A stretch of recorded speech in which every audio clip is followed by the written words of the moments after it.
In today's video, I'm going to teach you how to create a circular crop for images using a simple but effective technique.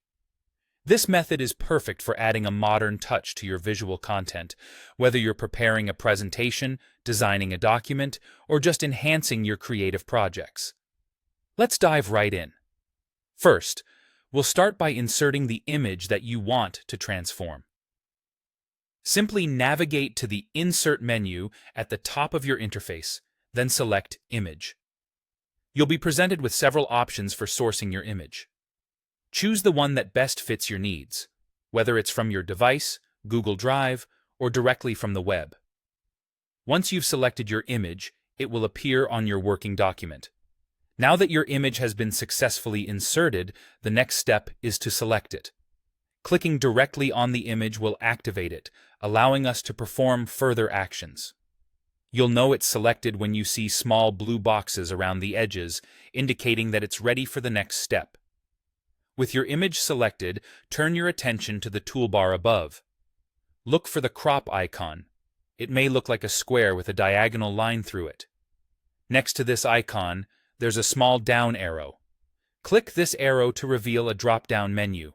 From this menu, choose Mask Image, then navigate to Shapes and select the circle. If you prefer an oval shape, you can select Oval instead. A small note here: if your original image isn't close to a square, applying this mask might give you an oval rather than a perfect circle. But don't worry, this can be easily adjusted. To get that perfect circular look, you might need to resize your image. It's all about tweaking it to your liking until you get the shape you desire. Once you've applied your circular or oval mask, you have the flexibility to move and resize the image within its new frame. This step ensures that the part of the image you want to highlight is perfectly centered and visible. To adjust, simply double-click on the masked image. You'll enter a mode where you can move the photo and adjust the crop area as needed. Alternatively, you can click the crop icon again. When you're satisfied with the adjustments, the final step is to click outside the image area or press Enter. This action locks in your changes and finalizes the circular crop.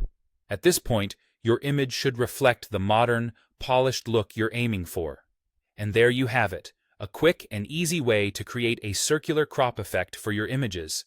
Thank you for joining me today, and I hope you found this tutorial helpful.